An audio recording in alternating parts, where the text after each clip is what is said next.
Hey y'all, and welcome back to another new video. So this is my third video in my series on the first Wizarding War. So if you haven't seen the other two, make sure you go back and watch those, or this video will not make as much sense.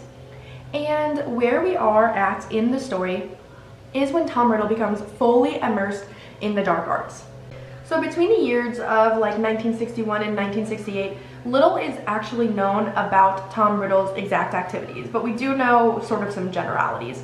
So first, he started going exclusively by Lord Voldemort, and he also did a lot of traveling around Europe and Asia, where he explored the dark arts very extensively, and he taught himself the most obscure and arcane branches of magic. So he has become like a truly incredible wizard. And he met a lot of dark wizards that would all eventually become his followers, so he was sort of like recruiting members and learning about the dark arts and all that kind of stuff. And he underwent several physical and mental transformations, and he became more powerful but less human. But he isn't yet like Snake Boy yet, you know? So he starts to look less human, but not like quite the extent that he gets. And so he starts to have a group of followers, which will eventually come to be known as Death Eaters. In the year 1968, he actually starts planning a coup with his little group of followers because he's dissatisfied with the state of the wizarding world.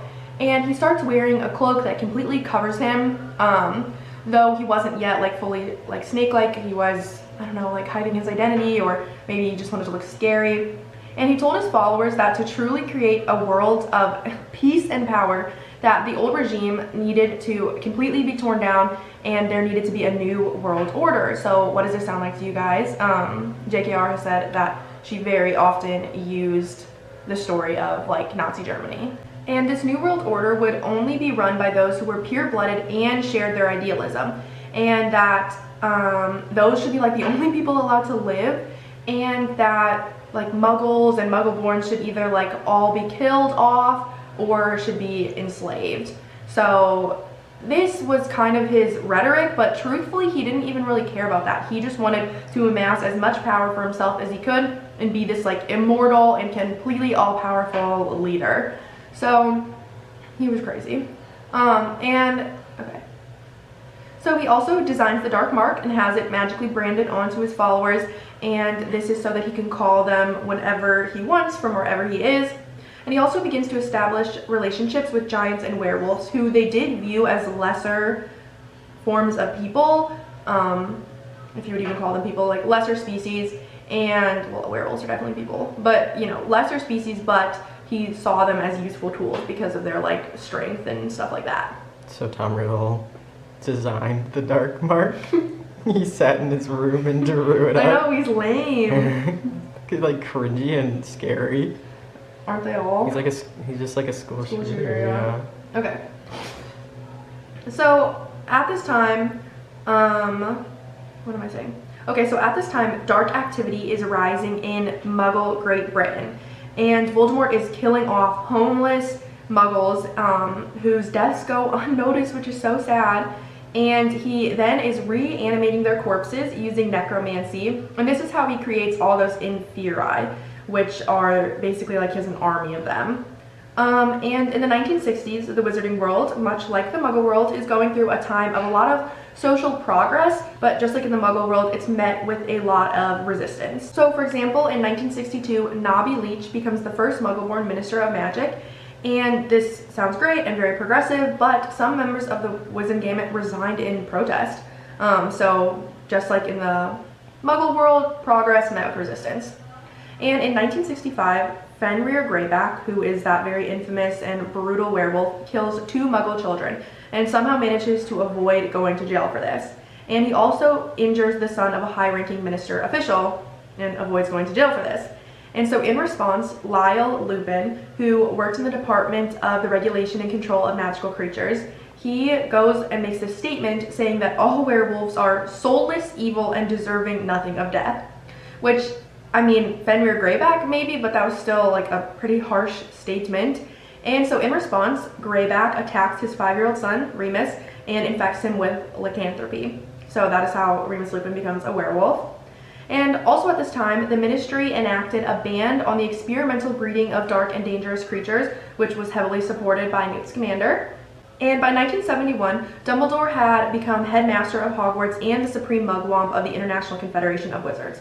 So he was, you know, this is when he's really powerful. And he was a social progressive, believing in the rights of muggles and muggle-borns. And he passed legislation to prevent dark forces from threatening the overall security of the wizarding world. And especially like Great Britain.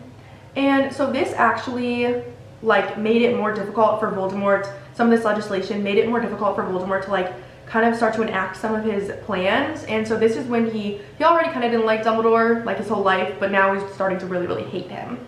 So at this time, Lord Voldemort, or Tom Riddle, reapplies for the Defense Against the Dark Arts position, which like I don't know how he thought that he was gonna get it. And Dumbledore suspected that he just wanted to recruit students for his cause, which actually wasn't true. Voldemort actually wanted to be on the school grounds so he could search for the Sword of Godric Gryffindor, because then he would have like a complete collection of founder relics, and he wanted to use that as his sixth Horcrux. He's very sentimental about it all, which personally like I think was a mistake. Like I think he should have made it like random stuff. Obviously he doesn't get the job, and Dumbledore's honest with him and says that he thinks he has an insincere desire. And so to get revenge on Dumbledore, he secretly jinxes the position so no one could stay in it for more than 1 year. And this serves him later on because decades of students have sporadic, poor quality instruction on defending themselves against the dark arts.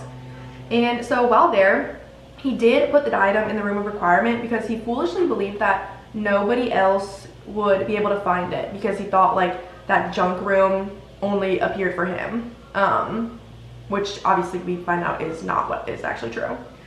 Okay. So now it's 1968, and Nobby Leach leaves the office for a mysterious health reason. And there's a rumor that he'd actually been poisoned by his advisor, Abraxas Malfoy, who is known for being very prejudiced against muggles and muggle-born people. And so he is replaced by Eugenia Jenkins, and she is also a social progressive. And at this time, squibs also begin to march for their rights, which led pureblood supremacists to riot in a counter-protest. And as more minority groups start to demand progress, some pureblood families, like mostly the supremacist ones, felt that their very way of life was being threatened. So you can see a very clear parallel here to, you know, like the civil rights movement in reality.